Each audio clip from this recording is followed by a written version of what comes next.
nama saya Febrina Bursumbedeng dengan NIM 10223009. Saya mahasiswa STIK Santai Elizabeth Medan dengan program studi Manajemen Informasi Kesehatan. Baik, di sini saya akan memaparkan materi tentang pelatihan dan pengembangan SDM. Selamat menonton. Pelatihan dan pengembangan SDM. Pelatihan sangat penting bagi karyawan baru maupun karyawan yang sudah lama. Pelatihan secara singkat didefinisikan salah satu kegiatan untuk meningkatkan kinerja saat ini dan kinerja di masa mendatang. Pelatihan adalah salah satu bentuk edukasi dan prinsip-prinsip pembelajaran. Langkah-langkah berikut dapat diterapkan dalam pelatihan. Yang pertama, pihak yang diberikan pelatihan harus dimotivasi untuk belajar. Yang kedua, trainer harus mempunyai kemampuan untuk belajar. Yang ketiga, proses pembelajaran harus dapat dipaksakan atau diperkuat.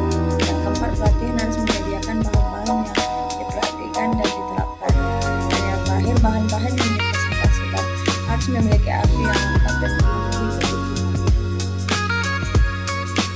Pengembangan manajemen adalah suatu proses bagaimana manajemen menempatkan pengalaman, keahlian dan sikap untuk menjadi satu dan meraih sukses sebagai pimpinan dalam organisasi mereka. Karena itu, kegiatan pengembangan ditujukan membantu karyawan untuk dapat menangani tanggung jawabnya di masa mendatang dengan memperhatikan tugas dan kewajiban yang dihadapi sekarang. Karena adanya perbedaan antara kegiatan pelatihan sekarang dan pengembangan di masa mendatang, menyebabkan sharing kabut dan keahlian merupakan salah satu permasalahan utama. Apabila dilihat dari perspektif keseluruhan, perbedaan antara kegiatan pelatihan untuk bidang tugas dan sekarang dengan kegiatan pengembangan suatu tanggung jawab di masa mendatang. Kebutuhan pelatihan. Yang pertama, kebutuhan memenuhi tuntutan sekarang. Kebutuhan ini biasanya dapat dikenali dari biasa karyawan dengan standar hasil kerja yang pada jabatan itu. Yang kedua, memenuhi kebutuhan tuntutan jabatan lainnya. Pada tingkat hierarki maupun dalam perusahaan sering dilakukan rotasi jabatan. Alasannya bermacam-macam. Ada yang menyebutkan untuk mengatasi kejajuhan, ada juga yang menyebutkan untuk membentuk orang generalis. Yang ketiga, untuk memenuhi tuntutan perubahan baik perubahan sistem struktur organisasi maupun eksternal, perubahan teknologi, perubahan orientasi bisnis perusahaan sering memerlukannya tambahan pengetahuan. Identifikasi kebutuhan pelatihan. Upaya untuk melakukan identifikasi pelatihan dapat dilakukan antara lain dengan cara yang pertama, membandingkan uraian pekerjaan atau jabatan dengan pengetahuan keterampilan yang dimiliki karyawan atau calon karyawan. Yang kedua, menganalisis penilaian dengan prestasi. Yang ketiga, menganalisis catatan karyawan. Yang keempat, menganalisis laporan perusahaan lain. Yang kelima, menganalisis masalah. Yang keenam, merancang jangka panjang perusahaan. Mengembangkan SDM di Uni RMIK. Manfaat pengembangan SDM di Uni RMIK. Yang pertama, membuat karyawan lebih kompeten karena mengembangkan kemampuan, pengetahuan dan sikap yang baru. Yang kedua, membuat karyawan menjadi lebih berkomitmen pada pekerjaan dan perusahaan. Yang ketiga, menciptakan rasa saling percaya dan menghormati antar karyawan atasan dia dan antara definisi. Yang keempat, mendorong kemampuan problem solving. Yang kelima, meningkatkan kerjasama tim. Yang keenam, membantu menciptakan budaya efisiensi dalam perusahaan. Metode pengembangan SDM di Uni RMIK. Yang pertama, pelatihan merupakan program umum untuk mengembangkan tenaga kerja. Bentuknya bisa pelatihan di dalam perusahaan atau internal training atau di luar perusahaan atau external training. Yang kedua, pendidikan merupakan pengembangan karir karyawan oleh pendidikan biasanya bersifat khusus. Ini ditentukan untuk karyawan terbaik yang dianggap perlu mengembangkan pendidikannya karena pendidikan sebelumnya belum cukup. Yang ketiga, magang. Seperti halnya pelatihan, magang kerja bisa dilakukan dalam perusahaan atau di luar perusahaan. Magang dalam perusahaan biasanya lintas departemen dengan durasi 1-3 bulan. Yang keempat, job assignment. Pengembangan karyawan bisa dilakukan dengan job assignment singkat. Program ini adalah pengembangan tugas dan tanggung jawab di posisi yang sama. Yang kelima, deadline atau tekanan studi banding adalah dalam mengevaluasi atau membandingkan sesuatu dengan standar. Cara ini dilakukan bila sesuatu di perusahaan perlu ditingkatkan, karena uji kompetensi atau uji kemampuan. Dilakukan juga untuk mengembangkan karyawan. Uji bisa dilakukan oleh pihak perusahaan sendiri atau lembaga sertifikasi profesi atau LSP yang telah diakreditasikan Badan Nasional Sertifikasi Profesi atau BNSP. Yang ketiga, coaching atau bimbingan bisa diberlakukan pada karyawan kinerja baik atau kinerja buruk. Tujuannya adalah meningkatkan kualitas dan kuantitas kerja, transfer pengetahuan, menambahkan keterampilan bawaan, dan meningkatkan hubungan kerja atas bawah. Yang ke-8, promosi. Metode pengembangan terakhir adalah promosi. Selain menghadapi kinerja bagus karyawan, promosi dapat juga mengembangkan keterampilan karyawan dan mempertahankan karyawan bertalenta dan kinerja baik agar tidak menaikkan diri atau pindah perusahaan lain. Biasanya promosi bila ada posisi yang menyuarakan posisi baru atau karyawan bersangkutan yang memenuhi kualifikasi posisi di atasannya. Mengevaluasi efektivitas kegiatan pelatihan terhadap peningkatan kinerja pegawai. Yang pertama, level 1 reaksi, mengukur tingkat kepuasan peserta terhadap pelaksanaan pelatihan. Indikator-indikator yang dijadikan acuan untuk pengukuran ini adalah material, fasilitas, konsumsi, dan struktur saat pelatihan. Yang kedua, level 2 pembelajaran, mengukur apakah peserta dapat memperhatikan dan memahami materi yang diberikan oleh instruktur. Data evaluasi ini diperoleh untuk membandingkan hasil seluruh pelatihan dengan hasil terakhir sesudah pelatihan.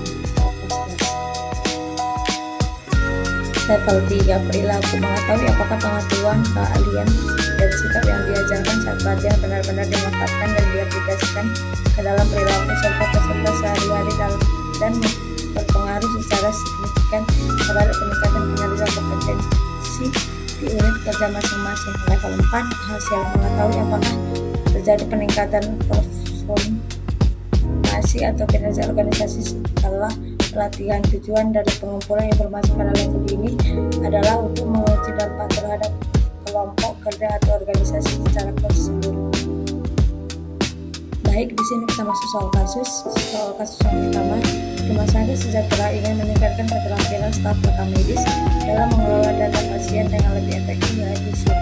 Oleh karena itu, Rumah Sakit Sejahtera berencana mengadakan pelatihan untuk staf rekam medis tentang penggunaan sistem informasi manajemen rumah sakit atau SIM-LS terbaru. Apa yang harus menjadi fokus utama dalam mengisi materi pelatihan? Di sini bisa dilihat opsi jawabannya. Jawaban yang paling tepat itu ialah B, pengguna SIM-LS dalam pengelolaan data pasien.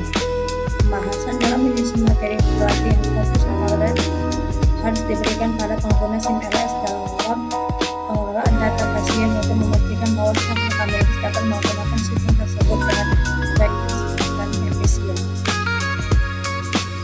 Soal kasus yang kedua, rumah sakit ingin memberikan pengalaman kerja kepada staf kesehatan baru di berbagai departemen. Apa bentuk pengembangan karyawan yang paling tepat?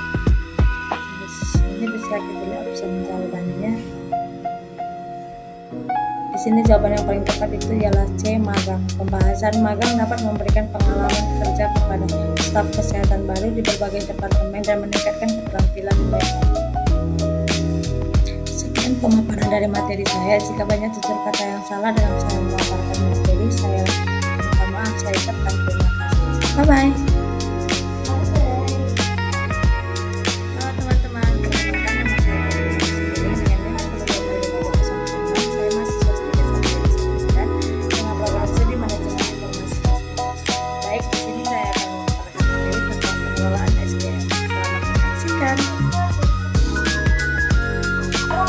Fungsi manajemen SDM atau perencanaan.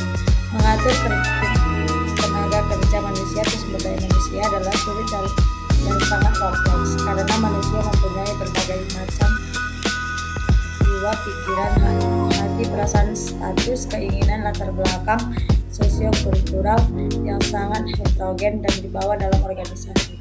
Karena itu mengatur tenaga kerja manusia atau SDM tidaklah mudah dan sederhana. Sumber daya manusia tidak dapat diatur atau dikelola sebagaimana mengatur sumber daya lain, gedung, mesin, alat-alat dan barang dan tidak tutup. Adapun langkah-langkah perencanaan SDM. Langkah-langkah harus ditempuh seperti dikatakan oleh Milan dan Mardan. Ada 4. Yang pertama, perencanaan untuk kebutuhan masa depan. Yang kedua, perencanaan untuk keseimbangan masa depan. Yang ketiga, perencanaan untuk pengrekrutan seleksi atau penghentian sementara. Yang keempat, perencanaan untuk pengembangan. Rekrutmen tenaga kerja. Rekrutmen tenaga kerja merupakan follow-up dari fungsi manajemen sebelumnya, yakni analisis pekerjaan di mana dari hasil pekerjaan telah diperoleh gambaran pekerjaan dan syarat pekerjaan harus dipenuhi. Deskripsi pekerjaan menjelaskan tentang permintaan, tugas dan tanggung jawab serta dalam kondisi di mana pekerjaan tersebut dilakukan. Proses rekrutmen. Yang pertama, mengidentifikasi kebutuhan untuk melakukan rekrutmen. Yang kedua, mengidentifikasi persyaratan kerja. Yang ketiga, menetapkan sumber-sumber kandidat rekrutmen yang berpotensi. Yang keempat, menetapkan metodologi. Yang kelima, menyortir kandidat. Yang keenam, menyeleksikan kandidat yang berhasil. Yang ketujuh, memberitahukan hasilnya kepada para kandidat. Yang kedelapan, menunjukkan kandidat yang berhasil lulus seleksi. Pelatihan adalah proses sistematik perubahan perilaku para pegawai dalam suatu arah guna meningkatkan tujuan organisasi nasional. Keduanya penting karena merupakan cara yang dipergunakan oleh organisasi untuk mempertahankan, menjaga, memelihara pegawai involved dalam organisasi dan sekaligus meningkatkan keahlian para pegawai untuk kemudian dapat meningkatkan produktivitas. Evaluasi kinerja. Evaluasi pekerjaan adalah untuk membandingkan semua pekerjaan di dalam organisasi satu dengan yang lain dengan tujuan menghasilkan susunan peringkat. Evaluasi pekerjaan merupakan bagian dari proses perencanaan SDM organisasi. Bila strategi dan tujuan telah ditentukan dalam struktur sudah dikembangkan, langkah berikutnya adalah menentukan SDM yang sesuai dengan tingkat yang diinginkan, yaitu mendapatkan orang yang benar dengan keahlian yang sesuai dengan menduduki posisi yang cocok pada waktu yang tepat. Kurangnya pelatihan berkelanjutan. Pelatihan yang berkelanjutan adalah fondasi penting bagi perkembangan individu dan masyarakat secara menyeluruh. Perlu dicatat bahwa pelatihan yang berkelanjutan tidak hanya menurut perkembangan individu, tetapi juga mempermudah perkembangan masyarakat secara keseluruhan. Strategi yang tepat dalam mengimplementasikan pelatihan berkelanjutan dapat meningkatkan efektivitas dan relevansi pelatihan terhadap kebutuhan masyarakat. Menyusun kebutuhan tenaga. Yang pertama, menyusun deskripsi dan spesifikasi jabatan. Deskripsi pekerjaan atau uraian pekerjaan sangat diperlukan dalam setiap perusahaan maupun dalam organisasi. Suatu organisasi mempunyai alasan mengapa para usaha untuk diadakan dan sarana yang harus dicapai. Deskripsi pekerjaan atau job description adalah informasi tertulis yang menguraikan tugas dan tanggung jawab kondisi pekerjaan, menghubungkan pekerjaan dan aspek-aspek pekerjaan pada suatu jabatan tertentu dalam organisasi. Desi sebelum dan bonus sebelum ditemukan oleh para ahli yaitu bentuk pemberian bala jasa yang diberikan kepada seseorang karyawan atas prestasi pekerjaan dilakukan baik secara finansial maupun non-finansial, di mana reward adalah balas elemen dari sikap kerja yang mendapatkan tanda adanya pemberian penghargaan pada potensi pegawai imbalan yang biasanya diberikan suatu kompensasi, yaitu berupa bingkisan sesuai dari pimpinan yang diberikan oleh pegawai.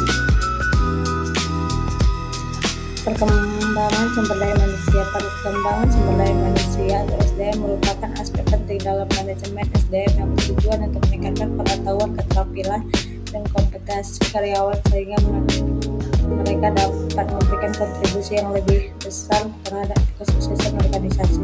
Dengan perkembangan SDM yang tepat, organisasi dapat memperkuat kapasitas karyawan dan menciptakan lingkungan yang kita masuk soal kasus yang pertama, yang dimana soal itu perusahaan ingin meningkatkan produktivitas kerja karyawan. Apa yang harus dilakukan oleh manajemen perusahaan untuk mencapai tujuan tersebut? Di sini bisa kita lihat jawabannya.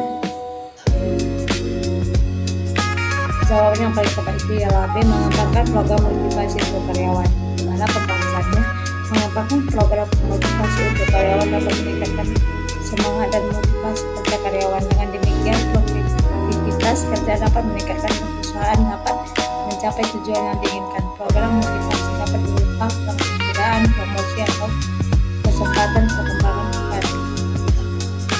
Soal kasus yang kedua, rumah sakit ingin meningkatkan kualitas pelayanan kepada pasien. Apa yang harus dilakukan oleh manajemen rumah sakit untuk mencapai tujuan tersebut? Di sini bisa kita lihat jawaban dari teman-teman ialah B. Mengembangkan program pelatihan untuk staf. Bagaimana pembahasannya?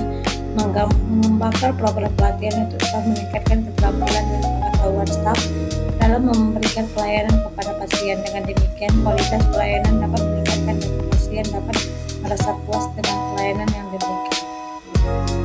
Baik, sekian pemaparan dari materi saya. Jika banyak tutur kata yang salah dalam saya memaparkan materi, saya minta maaf. Saya ucapkan terima kasih.